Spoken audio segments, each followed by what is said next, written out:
All right, colleagues, I think we're getting ready to get started.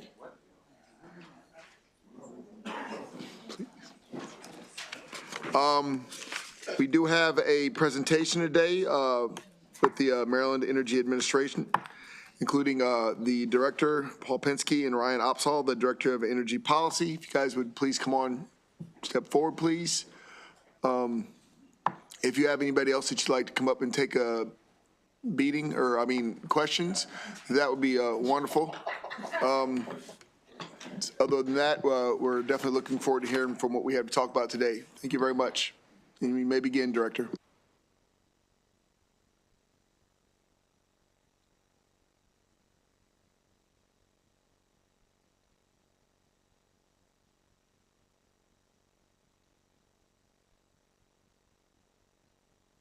I apologize. We have a new system, so we're all just trying to get used to navigating that system. Go ahead. Thank you, Mr. Chairman. We have some slides. Are you going to handle that, or do you want us to run that? Plug in. Back there, you have a USB? We emailed it. They should have it. Is it loaded?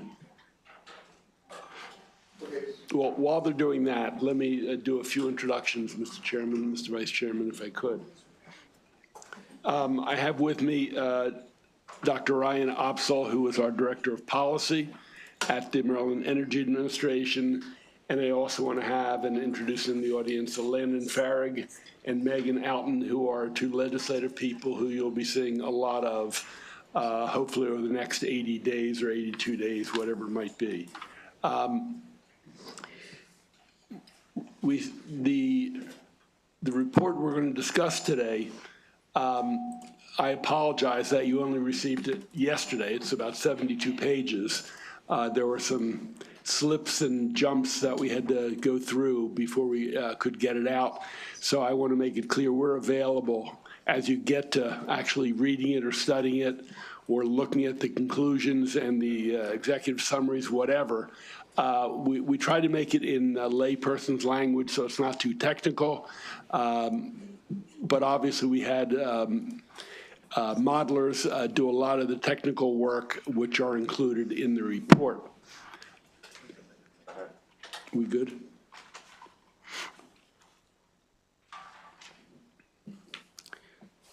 Great.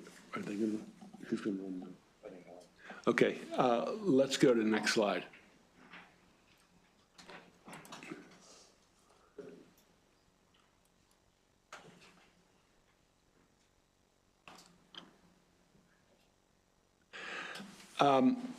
What you see in front of you is the generation mix in Maryland over time. It takes it from 07 to 23, I believe. The black line, the most drastic reduction is coal. It obviously has decreased significantly, and the three remaining plants are scheduled to close in 27 and 28. The orange line represents Calvert Cliffs, which is nuclear energy, which has been pretty steady over time. It contributes about 40% of the energy that's produced in the state. The bluish line represents natural gas generation, which has risen significantly to match the Calvert Cliffs output. Together, it's 81%.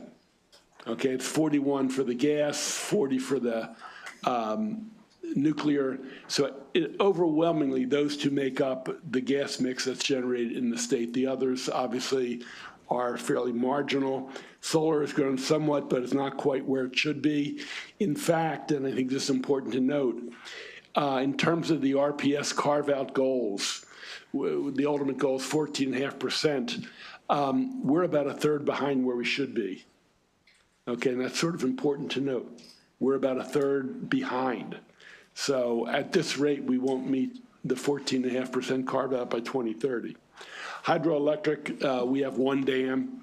It's not like we're in New England with lots of dams for lots of hydroelectric power. And the growth in the other areas has not been that significant. And let me just interrupt myself. If you have a question for clarification or we throw out an acronym that's unclear, please interrupt me. If it's a substantive question, if we can hold it to the end, or Mr. Chairman, if you want to take them as they come, that's your call. Usually I do just that. I see they'll light their little lights up, and I'll, Okay. if I feel it's a good break. But I if always there say that I know that what's easy for you is often challenging for others, and I mean that because energy is very challenging. So if you could avoid using acronyms, that would be great, because again, these might be given to you and some delegates from Montgomery County that aren't paying attention to me right now. But for the rest of us, it may be very challenging. So if you could, again, refrain from using acronyms for the good of the body, I would appreciate that. Sure, and again, if Thank you. there are other clarification, other than acronyms that you just need, there's a little confusion, please. This is what I love about old chairs. I got this, sir. I will manage this committee. I got this Okay. committee. But I appreciate it. Thank you. Okay. Slide 3.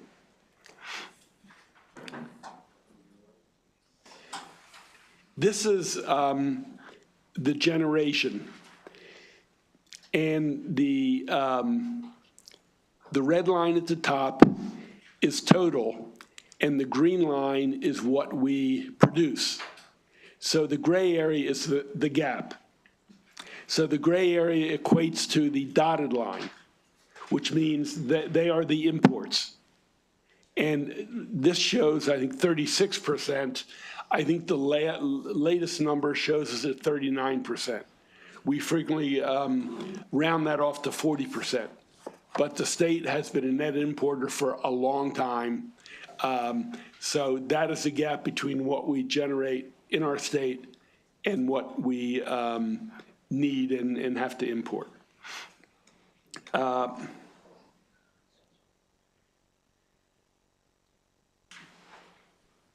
Let's go to the next slide. I want to not take a long time here.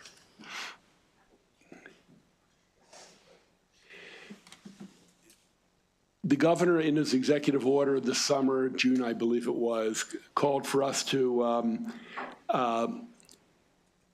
develop an analysis of how we can get to 100% clean energy.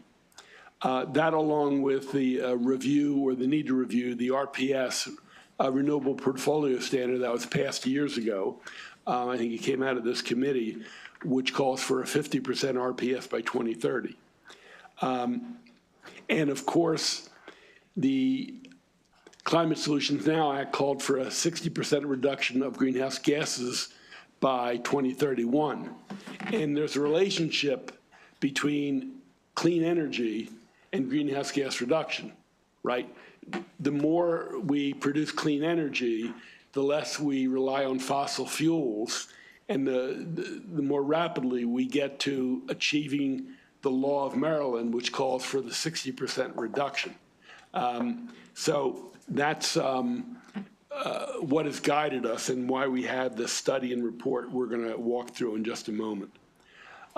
We also have decreasing generation. Brandon Shores, Wagner are scheduled to close. We don't have a lot of major new energy coming on board in the next 5 years. The decreasing generation has not been balanced by an increase. So that leaves us in an even more challenging position. And additionally, we're going to have an increasing load. Population growth, more electricity needed for electrification, which the state is moving towards, and other factors like data centers. I mean, we know that. We shouldn't avoid that conversation. Let's go to the next slide. When we sent out our request to the modelers, and Dr. Opsahl will talk about the company we used and the modeling methodology they used, we had to give them some assumptions. Because when you model, we're talking their numbers. They run through models and progressions. So the first one, and this is very important, was that it was based on 100% generation of clean energy in state. Are we going to have that by 2035? It is extremely, extremely unlikely. we have gone back to the company to say we'd like 2 other models run. We don't have them for you yet. And when we get them, we'll get them to you. One is a maintenance. So in other words, we said do the same model of a pathway to clean energy if we continue to import 39 or 40% of our energy. And a second model is if we make major strides if there is a 20% import. So in other words, ultimately we'll have 3 models. If we generate all the clean energy from in-state, if we import 20%, or if we import what we're doing now at 39 or 40%.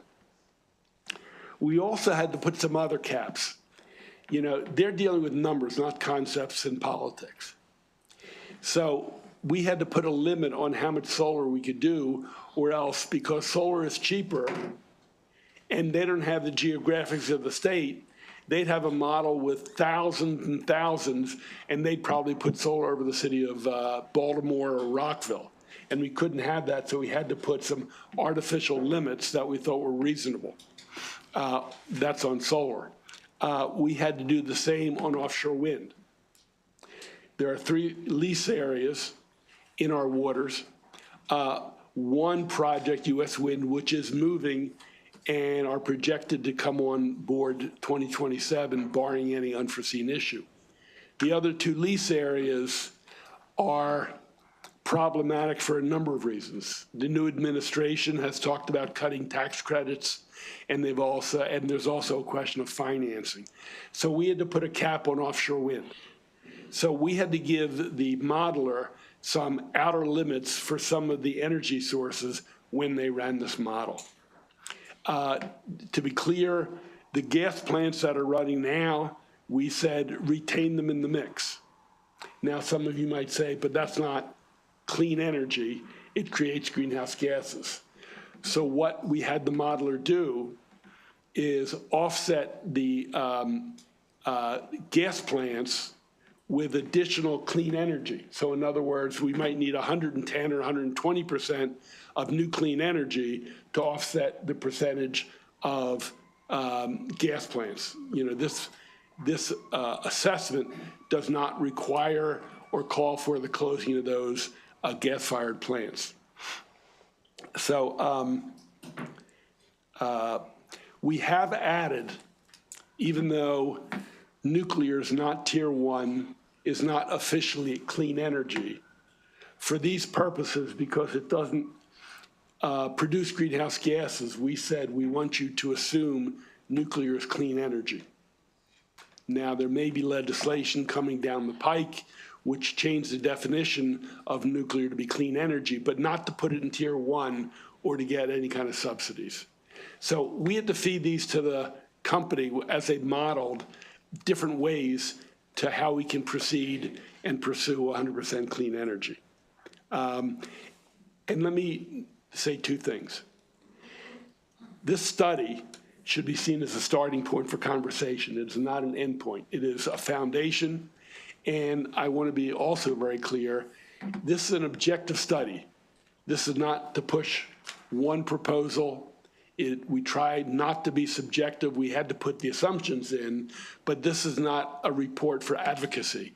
It's to lay a foundation for you to decide the public policy for the state of Maryland. Let's go to the next slide.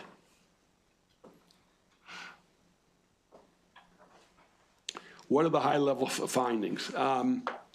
Look, solar and land-based wind are the least cost clean energy alternatives, but they're limited in potential. In terms of onshore wind, not offshore, there are very few places in the state that can produce the wind. We have some areas in Western Maryland. There's a new project actually going up, but potential, there's not a lot. You know, you can't put it in Montgomery or Frederick or in Anne Arundel. There's just not enough wind, and it won't make the cost. So we have limitations there. Solar, we can grow solar. But again, as I said, we're a fairly suburbanized, urban suburbanized state from the Baltimore-Washington corridor. There are not a lot of places, there's some landfills and other things we could put solar on. But as many of you know, The price for land is cheaper in rural areas, so a lot of the solar and utility solar are heading towards the Eastern Shore and other rural areas in the northwestern part of the state. The other high-level finding you'll see, and if you skipped on the report to the executive summary, is given all the parameters and the goal to get 100% clean energy, it drove the modeling towards expanding nuclear energy. Right now, the state, 40% of its energy comes from nuclear. Most people of the state, if you could talk to Citizen Jones or Smith on the street, they don't even know that the state uses nuclear energy. I've been speaking around the state, and I ask people, do you know that your lights go on to a large part because of nuclear energy? And I get between 3 and 6 or 7% who raise their hand and say yes. So I found there's a lack of knowledge that we're already using a significant portion of nuclear. And part of the executive summary says we will almost have to double our nuclear output to reach 100% clean energy in the mid-future, 2035 or beyond. So they are some of the high-level takeaways. Let's go to slide 7, and I'm going to pass it on to Dr. Opsahl.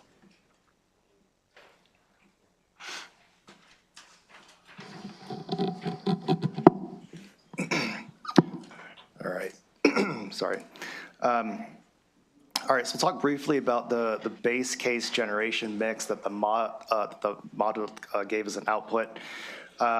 So this is basically what is done for any type of modeling exercise like this. You start out with a baseline just to see where, given current policies in place, what is the generation mix going to do from now until 2035? And so that's exactly what this is right here. And I'll take a step back too and just say something a little more macro about a lot of these outputs. These outputs, what ends up happening, and as Director Pinsky mentioned, we had to try and make the output for solar and especially onshore wind realistic for what we know to be accurate for the state of Maryland. So we had to make some judgment calls in certain places to try and constrain those to more realistic levels. When you do that, what the model tends to do is basically have a competition between the higher capital cost energy sources between offshore wind and nuclear. So you have your solar and your onshore wind on one hand, which especially with onshore wind, we tend to be rather limited. And then you have this back and forth between offshore wind and nuclear that tends to occur in the model. So starting out, we have the base case generation mix. Again, this is just what happens if you don't have any further policy interventions. There are some of these that are carried forward into all the subsequent models that the consultant ran.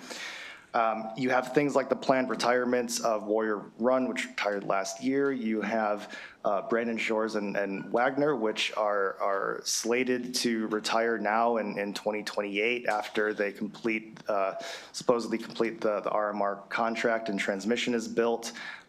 We obviously don't know whether or not that would be extended, but at least for the model here, we have that ending in 2028. Okay.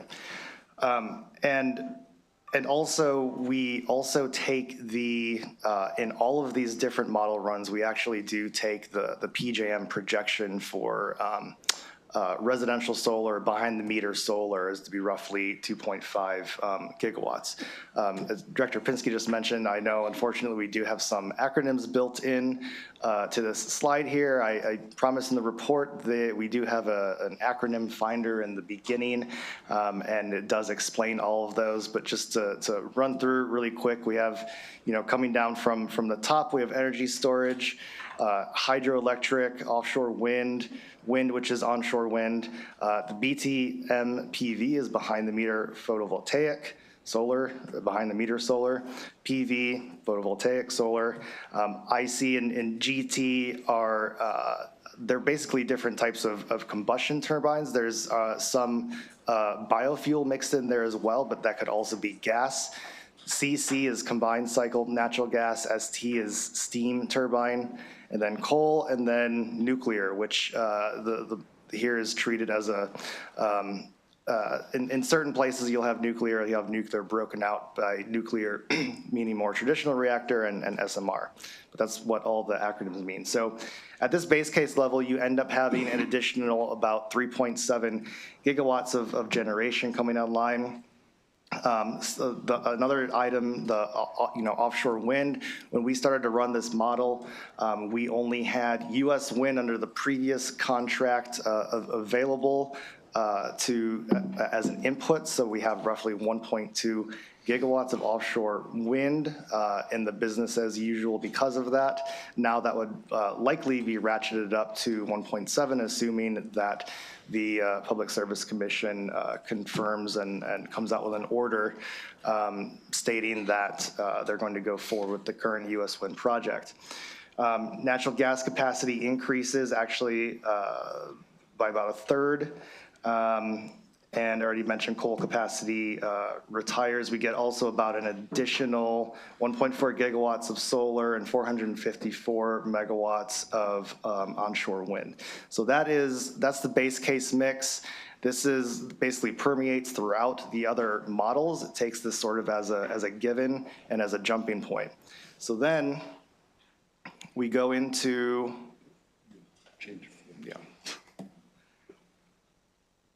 We go into I would say the main decarbonization scenario. This is basically where the modelers tell the model, hey, let's go ahead, let's put in some light constraints on solar and wind, and then let's let the model just try to get to 100% carbon-free by 2035.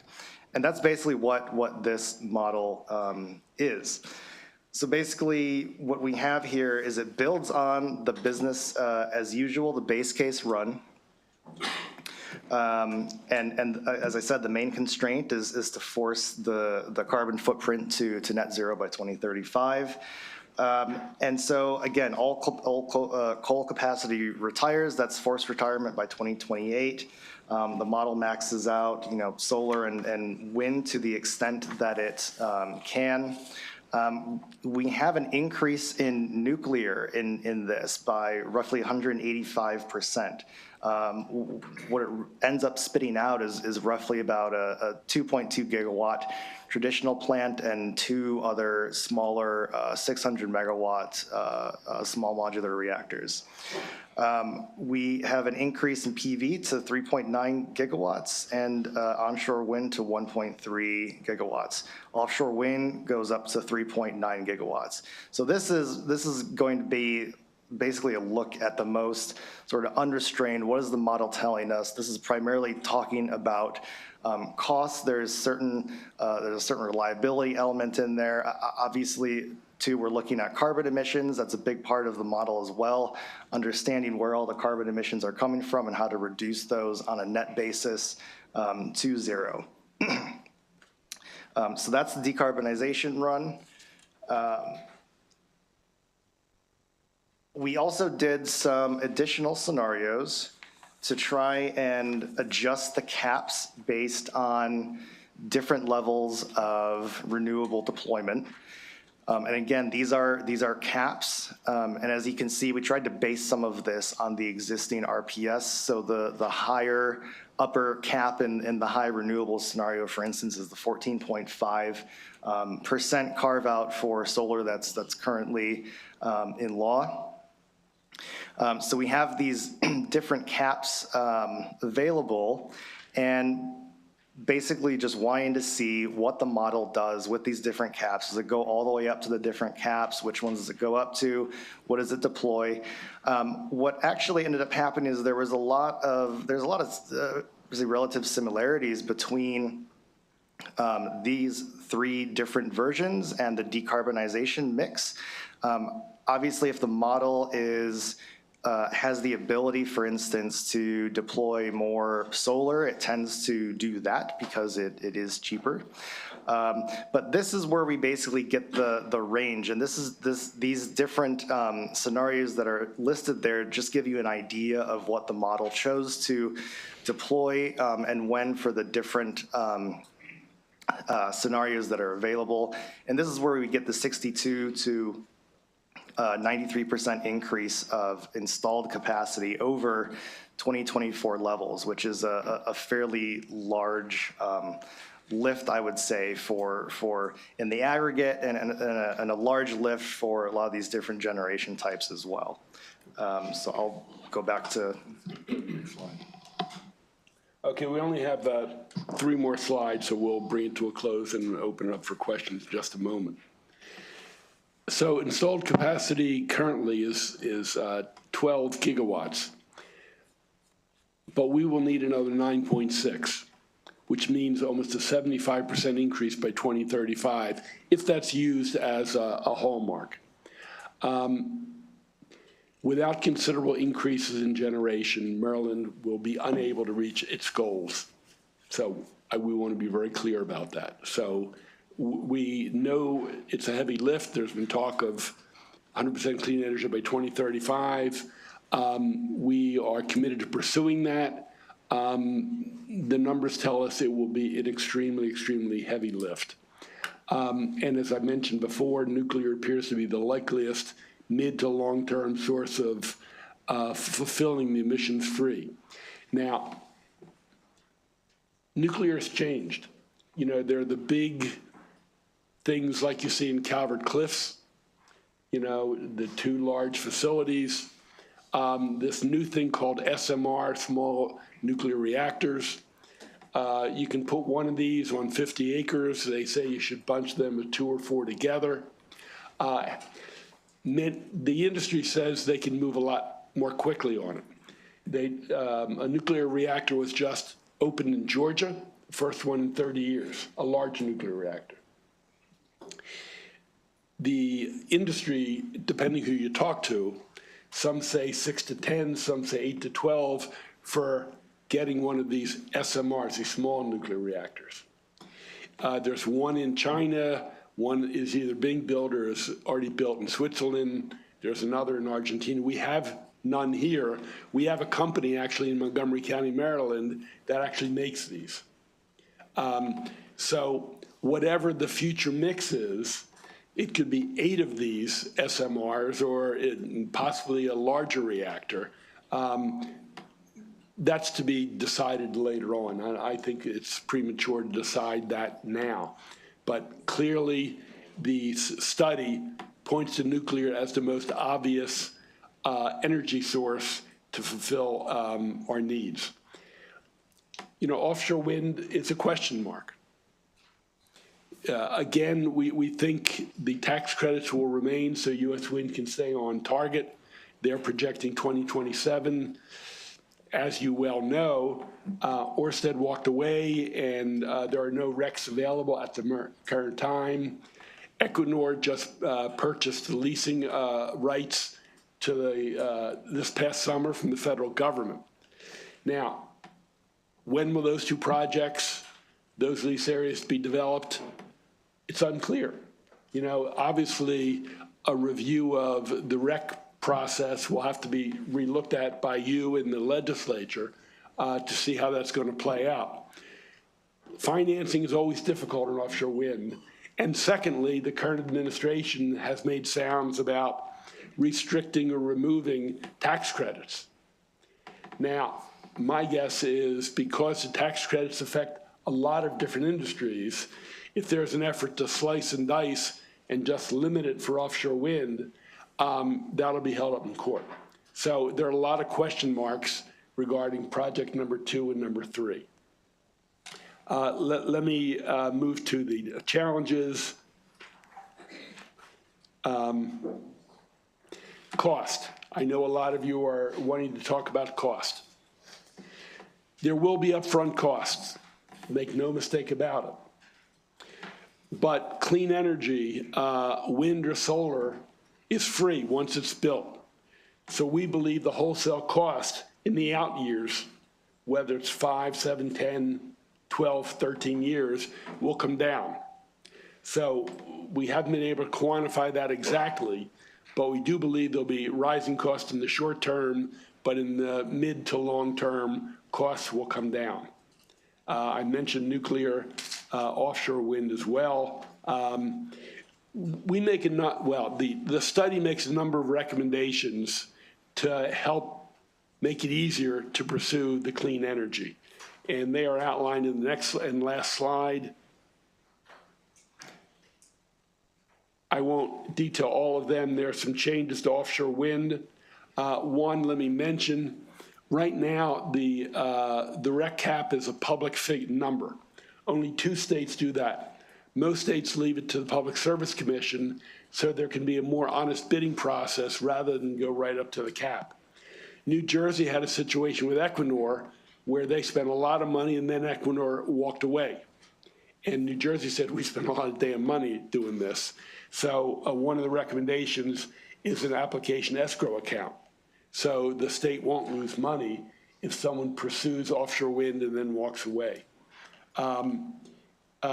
Solar, there's a recommendation of freezing the ACP cap. ACP is alternative compliance payment.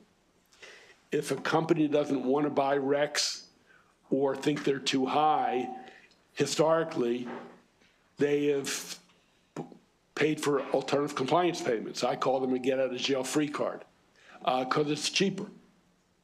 And right now, in law, the ACP, alternative compliance payment, will continue to go down. And our feeling is that will reduce the amount of money that could be invested in clean energy projects. And we'd rather the companies, writ large, invest in the RECs and the projects rather than just paying ACP, which comes to us, and we send back out the door for projects. And again, we don't sit on the money. We want to get it out there. But we think in a macro way, not having such a low ACP will benefit renewable energy credits and the project and the move towards clean energy. There's some others. We talk about power purchase agreements. Look, there are other new technologies we don't know about yet. We haven't spent a lot of time on battery storage. That's another important area. There may be other technologies as well. So this is what the study shows us. You will have to make some public policy based on the facts and what is the right path forward to move towards the clean energy. And I just finally want to remind you that the Climate Solutions Act, which is the law of Maryland, calls for a 60% reduction. And it will take increased clean energy to move away from fossil fuels. So with that, Mr. Chairman, Mr. Vice Chairman, I send it back to you.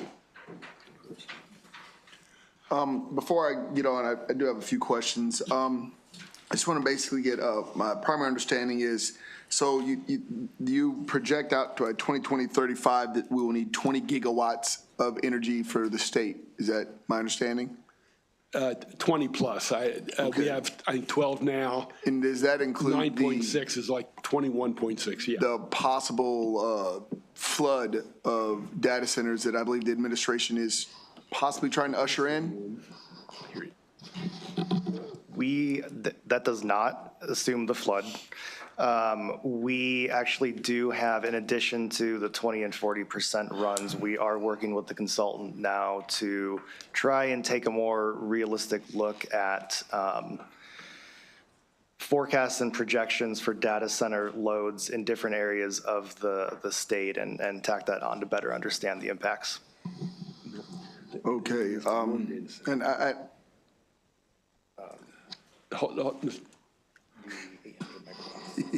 Yeah, Mr. Chairman, the company that did the modeling relied on PJM, and they gave them a figure of 800 megawatts. So it assumed one at that size, I guess the quantum loophole. Yes. But beyond that, Right, you know, there are question marks in our mind. So we wanted to keep this sort of as factual as possible, understanding there are variables. no worries. We're just trying to make sure the body has an understanding of what the expectations are in the next 10 years. And I guess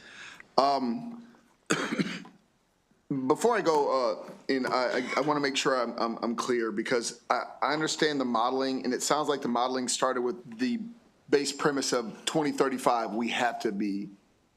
And I think the issue that obviously we're dealing with is making sure that we're not only keeping our eye towards, environment and protection, but affordability, making sure that whatever moves we make that they're not going to punish the ratepayers. So when we talk about this timing, like from what I've understood, a lot of the things we're discussing have zero impact 3 years from now. And my concern is the rates are still going to keep going up. We're now trying to bring more data centers in. We're continuing to electrify, building codes. Some people even have started buying electric vehicles, I've heard. And so that trend means we're going to be even more taxing. And what I'm concerned with is being wedded to a timeline versus a goal. So in my opinion, and to be clear, because in talking with the vice chair, Maryland we should be on two phases on this. Obviously, we would like to be, 100% clean energy. We would also like to be energy independent. And as my vice chair pointed out, Pennsylvania has that benefit. So the struggles that we have with PJM, they're not going to have with PJM, because they can just threaten to pull out. We can't do that, and we're at their mercy. And so making sure that we have enough energy, not by 2035, but like say 15 years down the road, that whatever we've started building now, because that's how long these nuclear programs are going to take. And let's be honest, that's why it's almost a jejune approach to utilities by saying by 2035 somehow nuclear will be playing a part. Be honest, sir, I've done my research on the SMRs. There's the bang for your buck versus the AP1000. There's a timeline that may be a difference of 3 years. One is more of a pie in the sky, almost experimental phase. They've got them, but not strong. We looked at what happened down in Georgia. I think it was $8 billion over budget. And again, I'm all for it, and that's part of the plan. I just want to make sure that we understand, I don't want to be pressed into doing things that we don't need to do because of a imaginary timeline. Mr. Chairman, it's very well taken. The 2035 timeline is not in state law. Correct. Okay. The governor's called for it. It was mentioned in the executive order. Until you pass legislation that includes that, it is not law. Correct. The governor would like to achieve that. I think we all understand, and this report shows it'll be a heavy, heavy lift. Correct. Even if all things line up correctly. Correct. And I just I want to make sure you understand that, and luckily we've already badgered your doctor here this morning at 9 a.m. to understand that we're not, I know you have a boss, but our boss are basically our constituents, And so we have to do, we have to peel away some of these layers to make sure that, for instance, when we're talking about one of the things they talked about was the interconnection, not requiring it to be interconnected to the Delmarva. See, but when I was out there talking about wind energy, I wasn't just talking about wind energy that we could buy from anywhere. I was talking about not only generating off our shores, but making sure that we're constructing the windmills, that we're building off the ports, that we're benefiting Marylanders. So to me, allowing it to be connected anywhere else but through the Delmarva Peninsula is damn near patently offensive, because I want to build, I do believe in offshore wind, and I want it to be built in Maryland. I want it to benefit Maryland. I don't want to go down to Kitty Hawk to buy it just so we can pat ourselves on the shoulders and say we're buying clean energy. And those are the things I get concerned with when we talk about that goal versus the reality of, and no offense to somebody who might not agree, I do believe in offshore wind, and although this administration may not support it, I still believe it can be part of our planning, but not our 10-year plan. And that's the key. Not our 2035 plan, but our overall sustainable generation plan, which is what I want to make sure we look into. And Mr. Chairman, we don't disagree. We strongly support offshore wind. We would love to see Project 2 and 3, Equinor and Ørsted, something be worked out where they can go, and we hope the new administration doesn't try to block that because they can't move without the tax credits. Right. And in terms of the 2035, look, MEA is committed to pursuing any efforts to move us towards clean energy. You know, if it's not 2035, we want to do it as soon as possible because we want to help also achieve the climate solutions requirement of 60% reduction. And again, they go hand in hand. So again, it's not the law of the land. We're committed to taking whatever steps are needed by law that you pass here in Annapolis. And look, the governor's has called for it. It is not the law of the land. Yes, sir. And you can make that judgment as to when you think we can do this. Right. And the other thing, Mr. Chairman, there are a lot of variables here.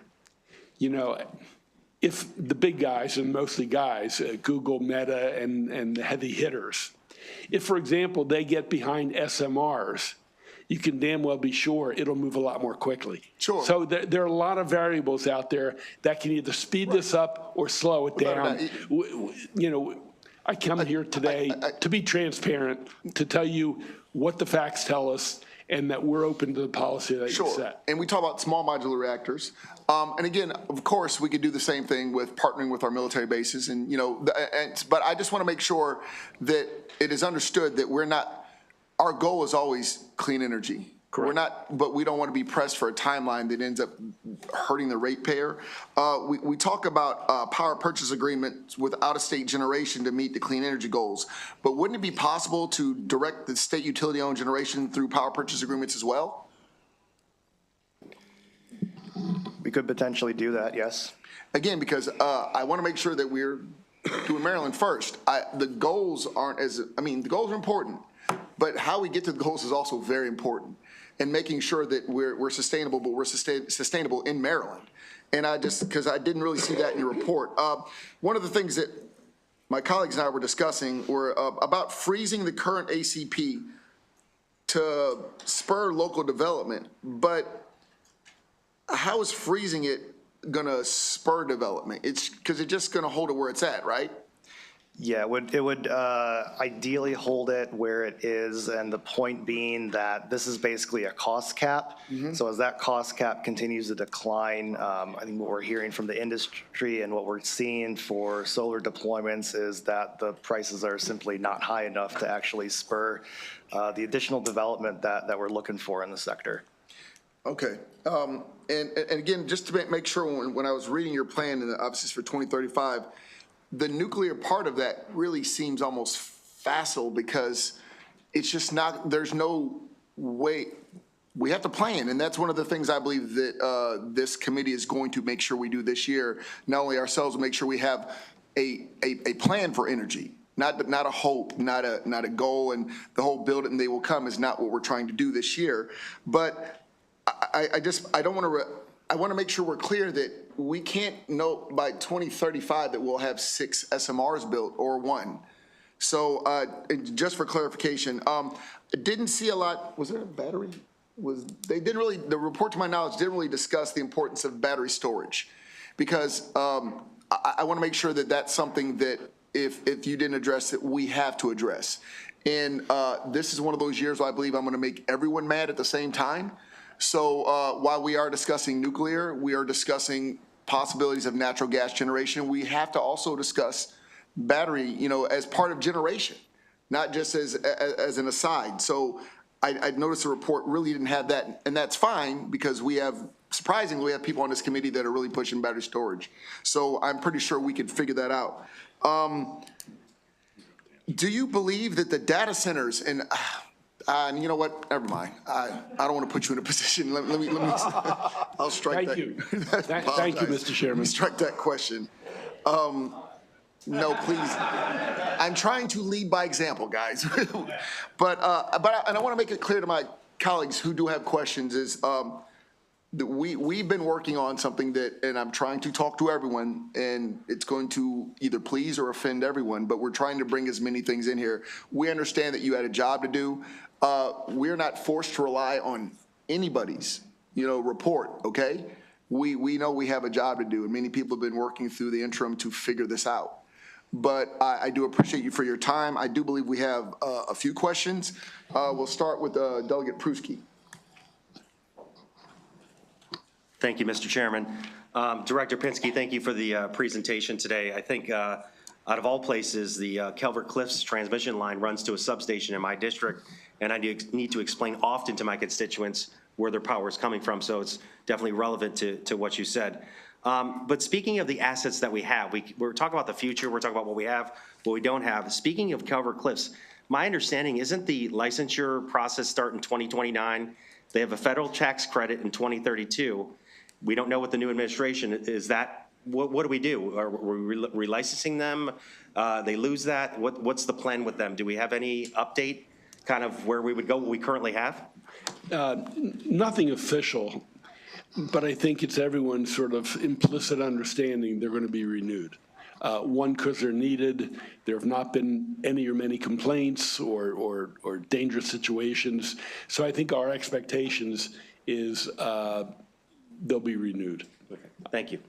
And I will also say that our Montgomery County delegates and some of the very smart ones actually have been helping us with that process too, because we get to assist them if we believe that they're a valuable entity in the state. And so that's again what I was saying about you guys being patient and coming together, because part of the solution is making sure that they are standing on solid ground and they understand that we're going to be working with them.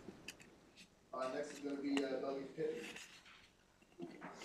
Thank you, Mr. Chairman. And Director Pinsky, good to see you. You looking good? Hanging in there, hanging in there. Appreciate it. All right. Thank you. So, and look, it was alluded to by the chair. You know, what seems to be somewhat clear to me is that as some of the energy producing areas are going to decrease in the coming years, that seems more definitive, whereas the potential of energy producing coming from other areas like offshore wind and solar seems more hypothetical. And so, right, and you mentioned several of those reasons, Yeah. One being, like you mentioned what happened in New Jersey, the new administration. So, you know, the concern that I have, and I'll let you respond to it, is that are we setting ourselves up for a potential big situation in the oncoming years where we definitely have, you know, energy producing systems going offline for sure. We may not get the uptick in energy producing systems that maybe are more green, like offshore wind and other places. And then how does that impact our state? And, you know, and I look at the mission of the Maryland Energy Administration, and I feel like it's evolved since the 70s. And the priority now, and again, I'm not knocking it, but the priority now is just more green energy and reduction of fossil fuels and such. But, you know, at some point, do you advise the administration on, hey, you know, we know what our orders are, we know what we're aiming at, but if we keep on this track, it could put us in a really bad spot in a couple years, you know, and with the costs and reliability and other things. And so if you could just maybe touch on that briefly, because the charts seem very clear to me that we definitely are going to lose energy production the next couple of years. We are probably not going to have the increase in energy production related to those other items, which we hope we would, but we're probably not going to. And then where are we? And should we do something about it now versus just keeping on the same path? No, and I apologize for not speaking to that earlier, so I thank you for raising it. Look, let me first say, we are not unique. You know, most of the states in the PJM grid are facing the same situation. So we are not alone. Again, we still have to address the problem. Last month, the Public Service Commission had a conference retreat, I'm not sure what you'd call it, on resource adequacy. You know, is there enough supply to meet the demand? Or in lay terms, when will the lights start flickering? You know, and they didn't come up with a date, whether it's 27 or 30 or 35 or 40. But it's an issue that the Public Service Commission is looking at, the PJM is looking at. So as we seek solutions, it's not just us, okay? So it's an energy problem writ large for a lot of folks. Look, coal is going offline in 28. The price of coal we've known for many, many years is much more expensive than anything else. So in a number of the states, not all, coal has decreased. We see that in Pennsylvania. They had one unused reactor through Mount Island, which Google just bought to to propel their AI and their data centers. So it's a challenge, but we also want to be very careful that spurring on fossil fuels, for example, runs counter to the law of Maryland, where it says we have to reduce greenhouse gases, or the saltwater intrusion in some of our farm acreage on the Eastern Shore will go from a ½ acre to an acre to 5 acres. So, it's a balancing act, and I don't have a magical answer for you, Delegate. We understand that, and you're absolutely right. Before this administration, it was just create energy, make sure energy happens. Because of the Climate Solutions Now Act, passed by the legislature, and I had a part to play in that, and the governor's call for more clean energy, we have shifted our focus. We haven't come up with all the solutions. You're the policymakers, and we await your action and then the Senate across the street's actions. And again, this was not meant to put our agenda out there. It was meant to say, what is the objective reality we're facing? So we await some of your actions on that. I don't want to sit here and spout what I think the magic answers are. Thank you. Thank you. Delegate Wyman. Thank you, Mr. Chairman. I was looking at the website at FERC. They have the various costs per kWh, but it's mainly for the older fuel sources. Do you guys know what the cost per kWh is for like the solar panels and the windmills? So offhand, we do include in the report a list of the levelized costs of these different types of technologies. So we do have that on hand. Those levelized costs are basically the break-even costs on a megawatt hour basis. Is that? Okay. Yeah, that'll work. I'll take a look at that. And then my other question, you mentioned AES Warrior Run, which is closed now, I understand, but we're still paying for it through, what is it, 29? I believe. Something like that. Roughly So something like that. are there proposals for alternative use of that facility, or are they still in the works? I know that there were some earlier conversations. I don't know where those are at this point, and that would be, an AES business decision. So I couldn't really comment too much on it. I know there were some earlier conversations of what that could be converted to. I'm not sure where those are now. But I think we'd be very open to hearing more about it and hearing if that site could potentially be converted. And I would also point out too that MEA is currently working on standing up a program to basically look at coal sites and see if they can be converted for use in other things, like maybe SMRs or something else. So those sites themselves, which are already outfitted with transmission lines and other facilities necessary for electric generation, if we can actually hopefully harness those and use those in the future. All right. Yeah, and let me just reiterate. Look, we have 2 more shutting down in 28. They have the infrastructure already, so it makes perfect sense to utilize them for new energy production. So, look, we can't tell that business what to do with it, but it just, for the good of the state, we think it makes great sense. And again, they aren't isolated, obviously in the Baltimore region, a couple of them. Like any other project, there will be pushback. But if we want to make sure our lights go on, we want to be efficient in how we do this. Yep, okay. Thank you. I appreciate your report. I think you're being realistic as far as the alternative fuel sources with nuclear and natural gas, so I appreciate that. Thank you. And also, I would be weird just talking about the retrofitting because we often say that like magic, but many of you in your communities, you realize how they don't tear down they don't retrofit an old strip mall, do they? They just build a new one because a lot of times it is cheaper. So it would be interesting to see, because I know there's good connectivity there, but also know there are challenges in cleanup, and there's a lot of things. So I want everybody to keep that in mind when we use the word retrofit. It is not magic. And whatever we do, it has to be financially viable. Otherwise, none of these projects move forward. So I would be very interested in that. We wouldn't have to put a bill in or a study. Yeah, I I think that's interesting that you say that. So earlier, the report came out for, we worked with X-Energy, the SMR developer that was mentioned earlier. We worked with them previously. Report came out in early 2023, where a coal site in the state was examined, and, they basically went down the list of different areas to examine, and some of them, you could check the box, others not necessarily. It didn't fit for whatever the new use would be. So that's a very realistic look for these sites. And I think that's also the intent behind the program. We want to be able to figure some of that out ahead of time before we start working maybe more with some of these developers. And that's where I was going to go with this. So what would be nice to know is what we currently have, what could be used, what is not just even remotely financially viable, so we could, do what we need to do, with getting rid of it. And I understand that there's a different need for an SMR versus natural gas. And so what facility might work for one definitely won't work with, the other. And do you have a timeline for this study?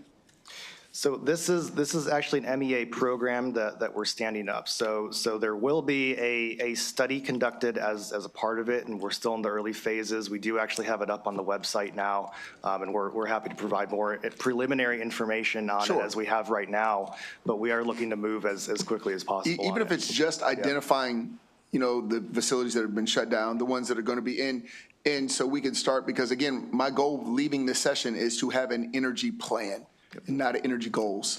And that's part of the energy plan, is at least determining, is that even viable? Because sometimes with all the interconnection, it's probably even cheaper to build it right next to the old facility because of all the destruction and stuff that you'd have to do. But these are things that we need to know and figure out how to deal with these old facilities. So as much information, again, I want to leave here with a plan this year. Yeah, and Chair, also let me just speak to that point as well. I think MEA is very open to working on some sort of more, I guess, institutionalized energy planning. I think we very much think that that's a good idea. And I would also say, as we pointed out in the report as well, that some sort of, iterative planning like this over time is going to be necessary to keep the state, I think, well informed, because, things have changed. Things can change very rapidly in the energy space. And I think it's important to keep coming back and trying to get new and fresh information on it. Right. And I'm hoping, and we had a delegate that put a bill in similar to this a few years ago, what was it, Delegate Sharkey, in a planning bill, right? To make sure we create an actual body, basically working with the PSC, and this is something we're revisiting, that would do this continually so we don't have to keep kind of, putting everybody in a trick box. So thank you very much. Next we have Delegate Howard. Thank you, Mr. Chair. Is there any type of conversations that you're having with the Moore administration about incentivizing nuclear to come into Maryland, since you said it will be, quote, a heavy lift?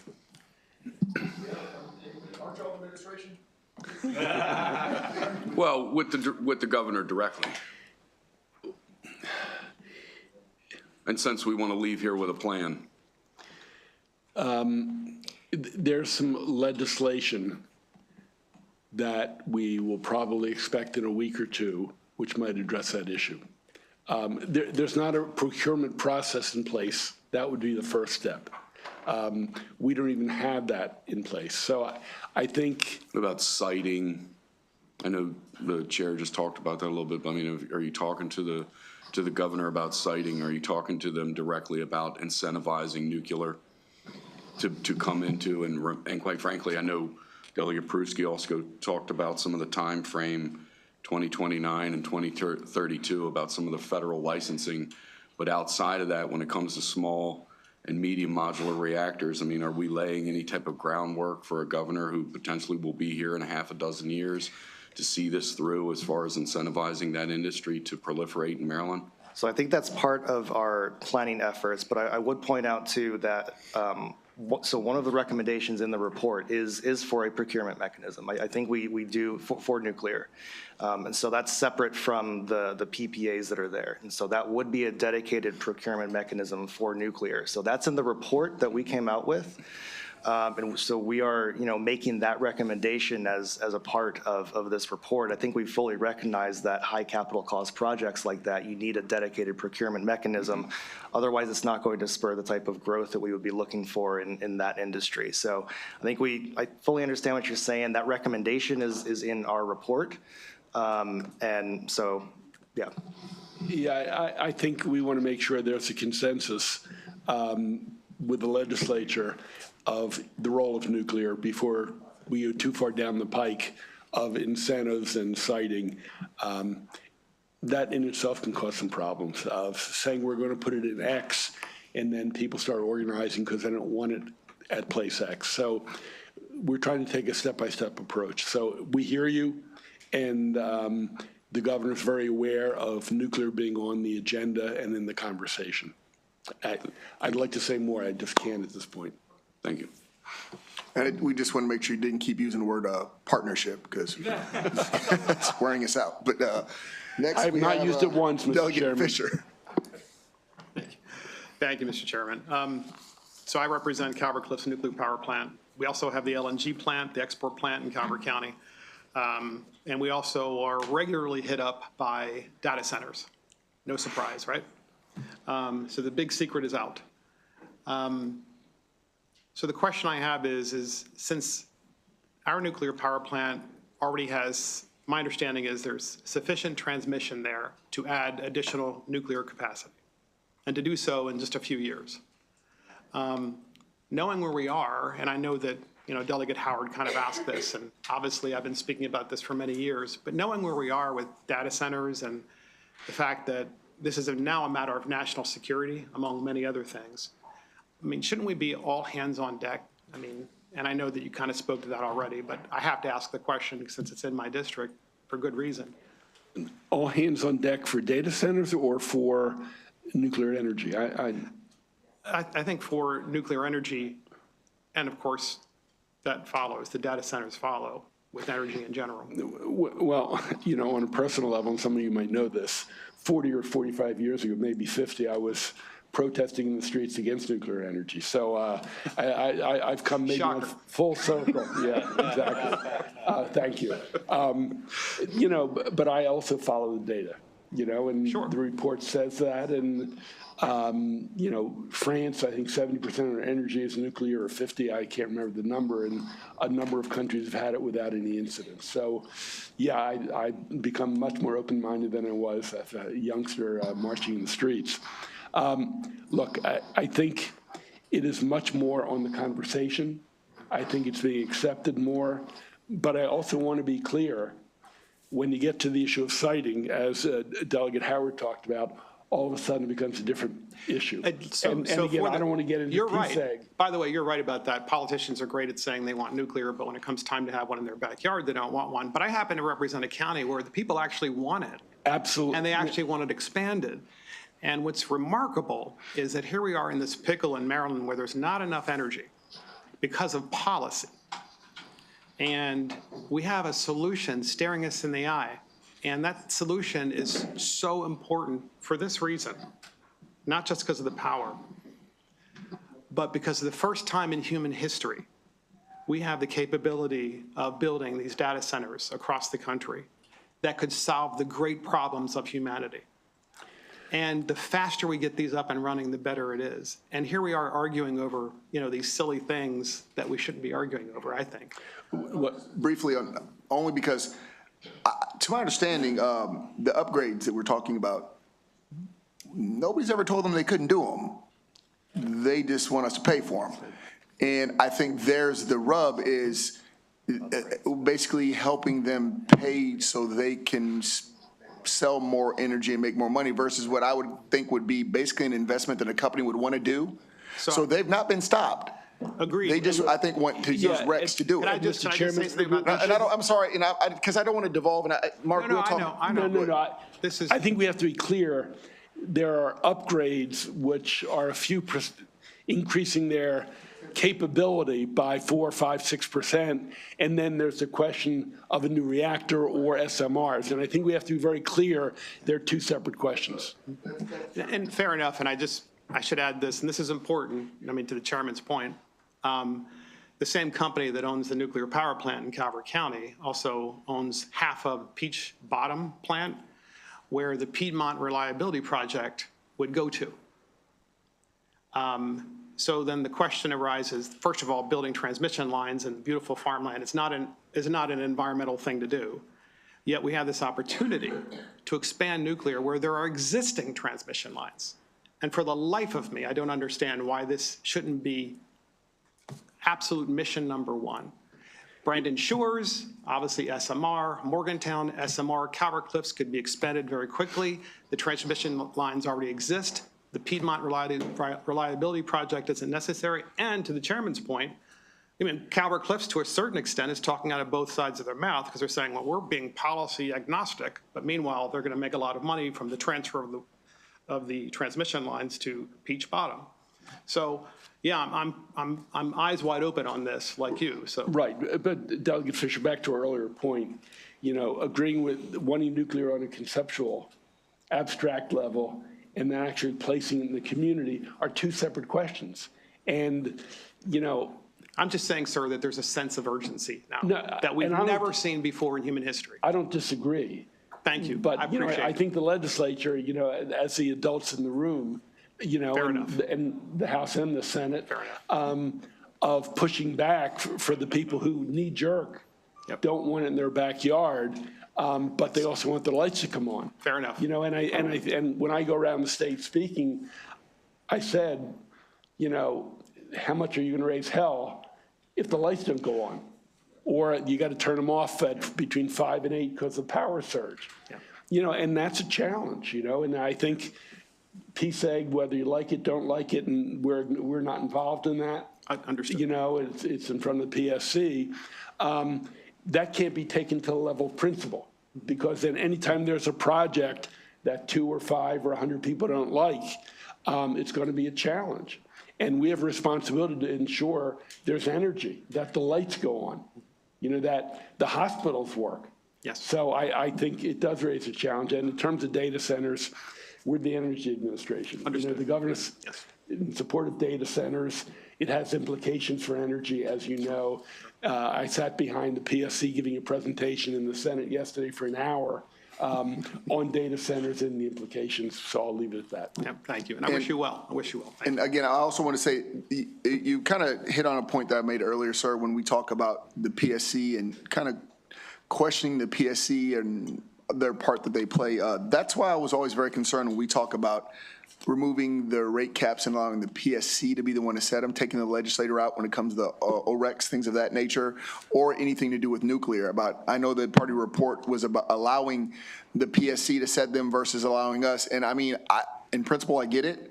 And I think we've already asked to see some reports where that's actually worked to the benefit of the ratepayer, because we do have concerns with our PSC. So giving them legislative power, taking it away from the legislator and giving it to them, or we've been setting the rate cap and now saying, well, the PSC can handle it, I think that causes quite a bit of consternation, a little bit of nervousness, because as we talk, it comes out again, I'm just being upfront about that part of the report as well. Yeah. I've got to go. I'm sorry. People here need to eat. Knowing that people need to eat, Delegate Charkoudian. Thank you, Mr. Chair. I like feeding people, so we'll be good. Thanks for the report and your analysis. I wanted to just highlight a couple things. I think it goes without saying, but I think it's really important to say when we're talking about this, that we both need new energy and more energy to respond to the situation, and we also need to be really mindful about ratepayers and the impact, because we can build all kinds of things, transmission lines, new nuclear, new anything we want, but we have to keep in mind the impact on ratepayers, and we're already in a rate crisis. And so with that in mind, I just want to kind of level set and ask you to clarify the two different kinds of growth that we're talking about. Because we keep talking about Brandon Shores is shutting down, needs to be replaced. Currently, it's going to be replaced by a transmission line. But Brandon Shores only produced about 1%, 1.5% of our electricity last year. So taking Brandon Shores off is not an electricity problem, it's a peak load problem. And we haven't yet talked about the distinction between peak load and energy generation. And I think if there's confusion about that, there's a danger that we overbuild plants, that we overbuild electricity generation at a great cost to ratepayers, as opposed to using all of the other really creative solutions that we have to address peak load. And so that would be, of course, battery storage front and center, but also all the demand response and efficiency, and even the potential for data centers themselves when they get in the game and get ready to serve as demand response. That, you know, I hope in our data center conversations, we're going to include a conversation about prioritizing data centers that have the ability to curtail their use themselves as a way to balance the grid. And so if I could just, right now we used, and so when we're talking about the load growth that's coming, and I know PJM is going to talk about this, but I just want to ask you to speak to this, because you're saying things like lights flickering, which I think makes people panic, and that is not going to happen in 2 years based on any projection that's out there, or 3 years or 5 years. In the BG&E zone, which we're the most concerned about in terms of price, PJM projects the total increase in the next 10 years of peak load to be 500 megawatts. So they have a transmission line coming in to take care of the closure of Brandon Shores, and it better take care of that because we're paying $800 million for it. So if they're telling us they're going to charge us $800 million and we have to build another plant there, then they did a very poor job of that transmission planning. But assuming that takes care of that in terms of the peak, then we're only talking about another 500 megawatts over 10 years, and that's with the data center projections. And so I just think it's confusing, there's a lot of moving parts, but it's really important that we sort of have eyes wide open, to quote my good colleague from across the way, about the reality of what the problem is, how much of it is generation, how much of it is peak load, because that's going to let us have all the tools on the table and to not overbuild and to not crush our ratepayers in a panic to build stuff that we don't need, although I'm sure the utilities and the generators, you know, who are all here would be thrilled to take our money to do that. So isn't that so? And then I have one follow-up question, but I just want to see if you want to comment on that. Look, we discussed this actually at a panel yesterday, and we agree. You know, expanding the use of batteries, which we haven't gone into, the study didn't address very much, and flattening out the peaks and valleys makes perfect sense, whether it's battery or other technology. So we support that. We're a little less worried about overbuilding, I think, given what the study shows us. And again, it's unique to each area of the state, so we want to be aware of that and acknowledge that, but we do not disagree with your assessment. Ryan, anything to add? I'm just asking that you distinguish between the energy generation that we need and the peak ability that we need to respond to, because those are two very different things. So we definitely agree those are two different things. That would actually need to be a more in-depth study. Yeah. So and that's the kind of study we should be doing. And so as I think I responded to Senator Hester about this yesterday, you know, I think we would be very supportive of trying to find a way to really dive into some of these more reliability-focused issues. This study and this type of model that we utilize for this study, it has some, you know, light reliability constraints. These are more aggregate numbers. We're talking megawatt hours over the course of a year. And basically it utilizes the capacity market minimums from PJM, from the capacity market, and basically sets that as the minimum for each LDA in the state. So that is not the same as what you are after. That is not the same as a real focused reliability study, which is going to be something that I think we do need to do, but it's a little more in-depth. It certainly would require certain data acquisition that would be challenging, I'm sure as well as you know. But I think we'd be very open to do that. We certainly understand it, and obviously there certainly is a difference between that peak load that you are talking about as opposed to the aggregate load that we're talking about here. And my second follow-up question is related to offshore wind. I'm not clear on why this body passed two pieces of legislation to direct the Department of General Services to go through a procurement process and empower them to then resell it to others. And at this point in time, the Department of General Services is working really hard to make that happen. And they, in fact, have data centers who are voluntarily participating in that process. And so it's promising. It's not done yet. But I'm not sure that I understand why in all of the conversations about offshore wind, MEA is talking about there's not additional pathways when DGS is in the middle of one right now. And we have put in statute that they would do another one the end of next year, I think. Can you take it?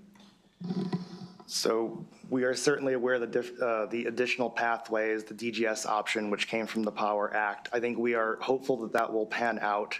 I think we would like to see, I think we would all be happier if that process was moving quicker. But I do think that the greater issue that we are concerned with now is the federal administration.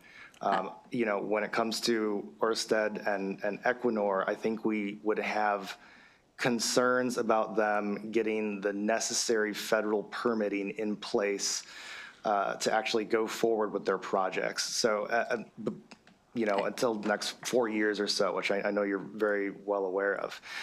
So I think our concerns are really rested with that. Obviously, we know about the DGS option, of course. We were supportive of the Power Act, and we are hoping that that pans out.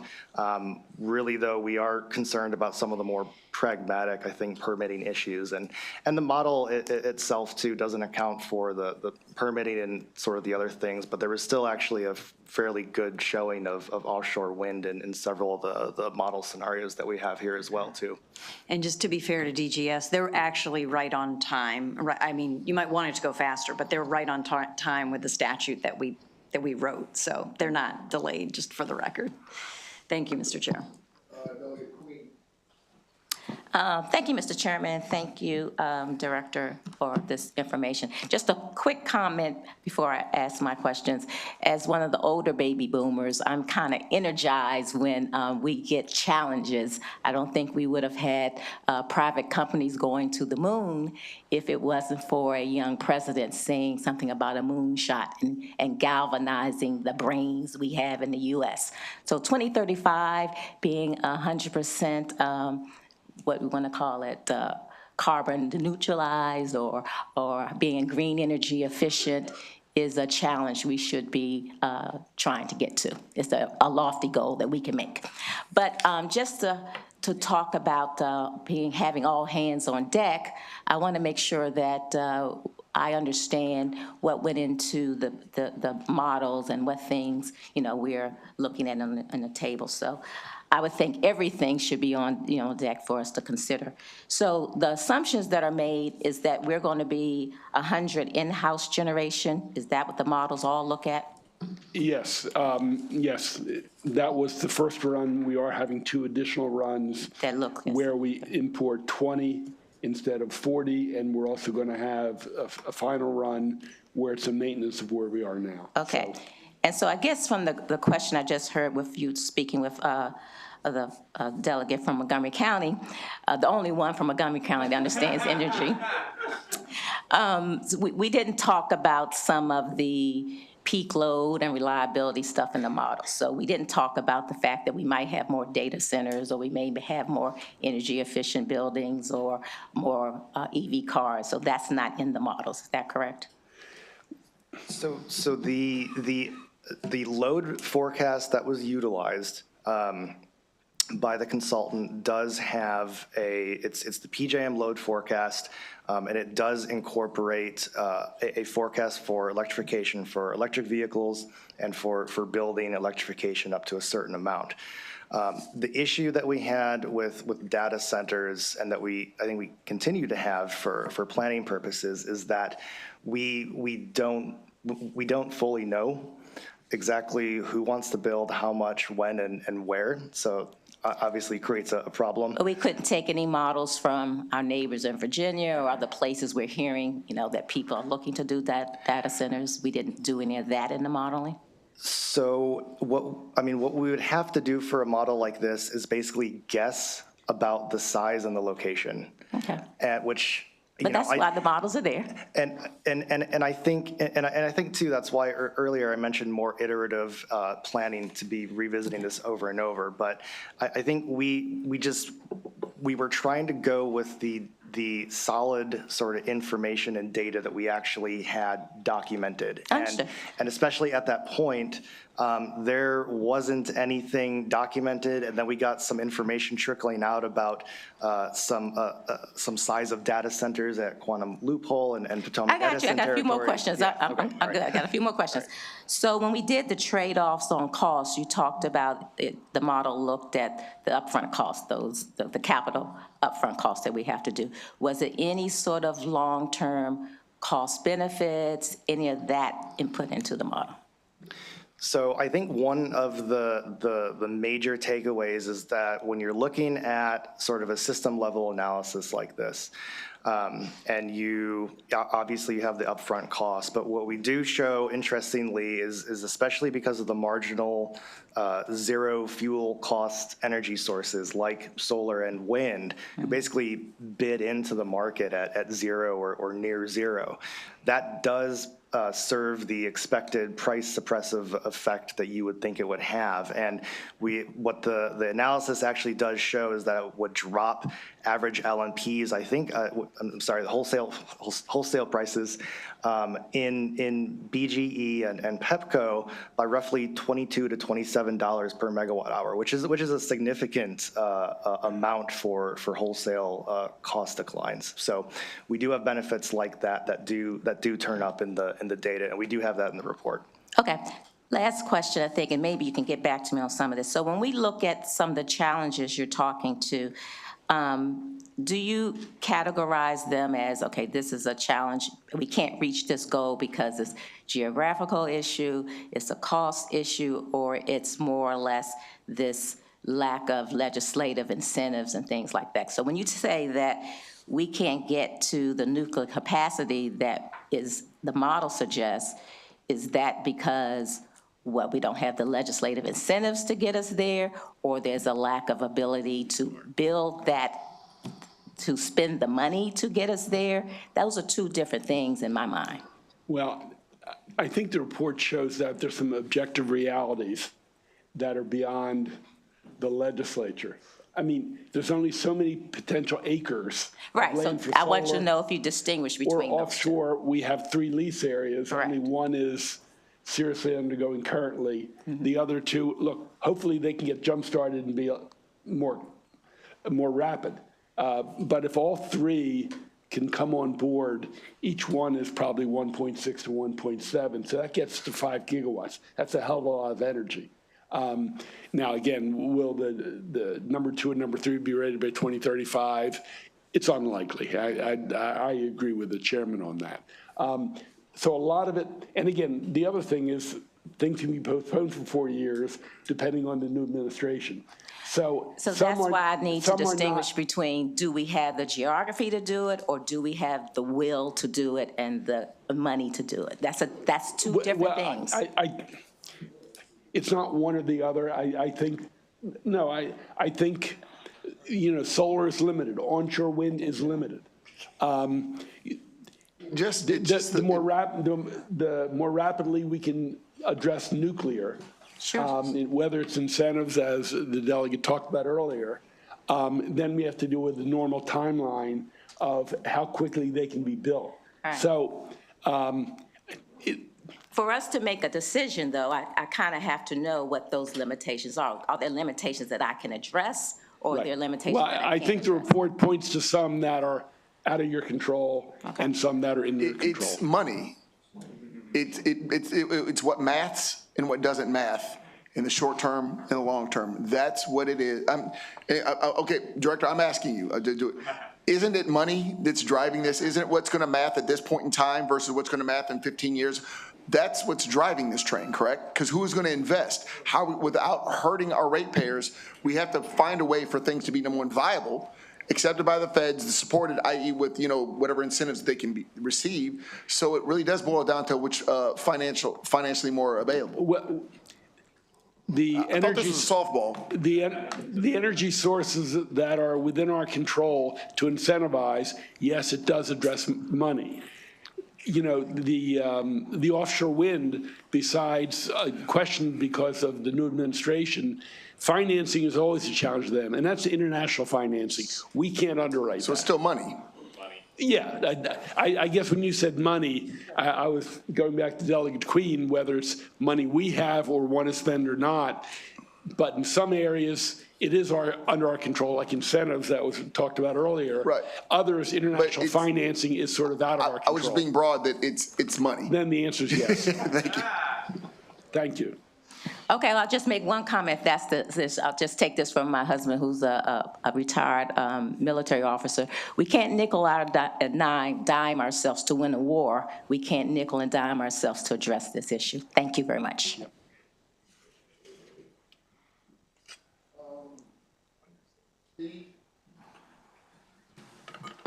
Thank you, Mr. Chair. Just, you know, we've been talking a lot about this stuff, and I think my question came to a head here. When you did all this work, which it's a lot of work you had to do in your recommendation, whatever, what was the impact you found on the ratepayer and the taxpayer on this? Did you do any cost analysis on this? It does, so the model does not spit out those costs exactly. I think there's a lot of difficulty and complexity with that too, because when, let's say a normal plant goes to build something in PJM, well, you get investors, they put up the money, they go and they build the plant, and then they get that recovered basically through the wholesale rates, either through, you know, the energy market at PJM, ancillary services, or the capacity market. They're getting money like that. So this type of modeling does not spit out, certainly not an annual or monthly sort of ratepayer impact. We do have the different cost comparisons in the report.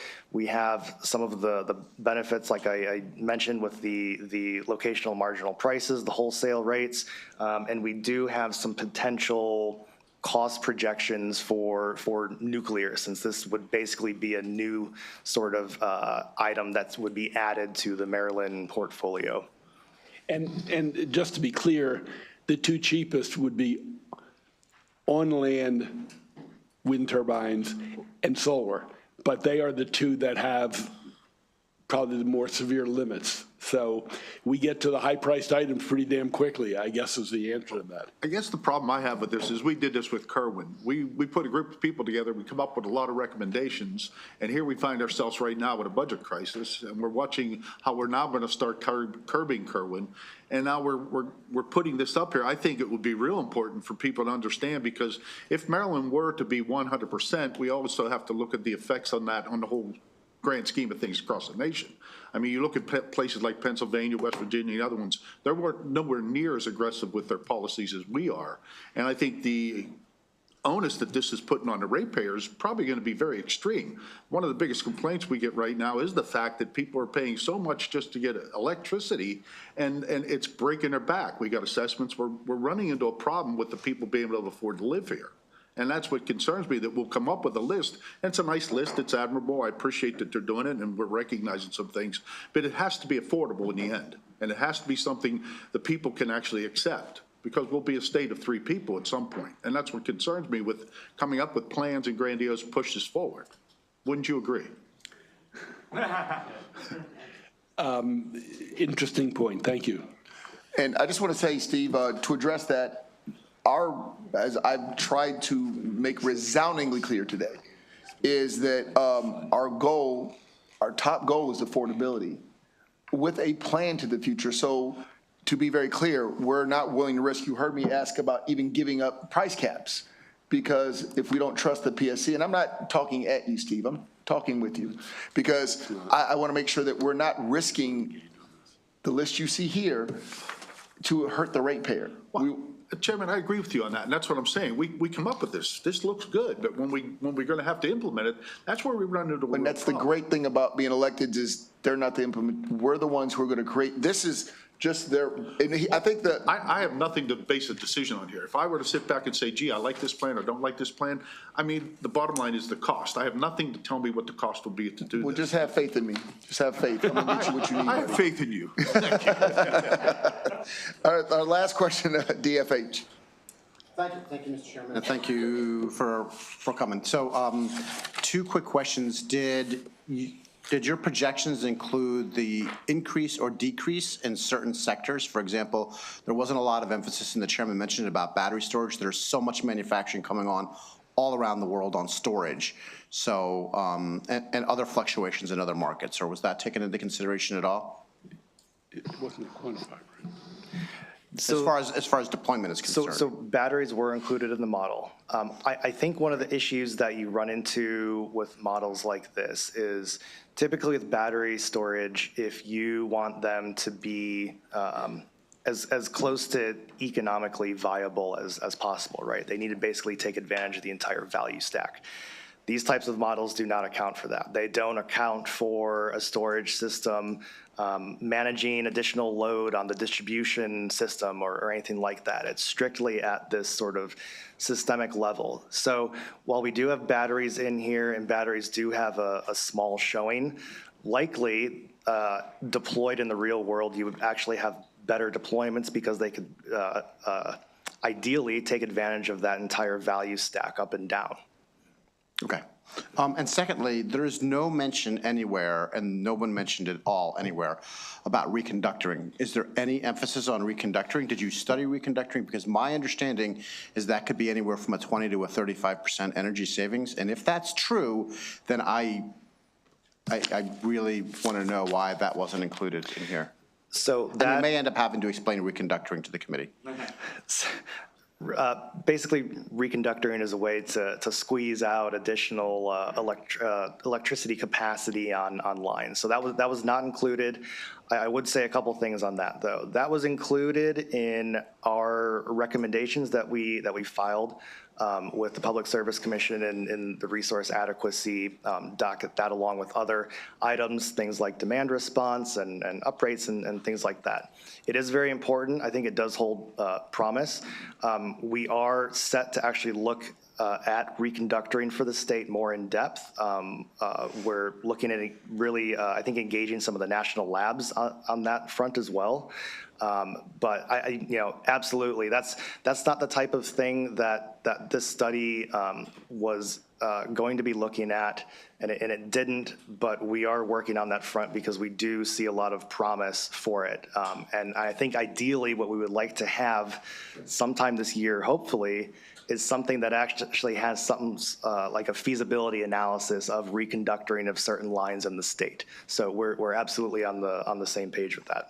Is it accurate to say if reconductoring done properly could be as much as 20 to 35% energy? I'm not entirely sure about the number, but I know especially on certain lines it can be significant, yes. Thank you. All right, guys, we're wrapping this up. Again, Director, thank you. Doctor, thank you guys for all your time and your good questions. We're going to be reconvening at 1:30 for PJM. So if you thought this was exciting, hold on your britches.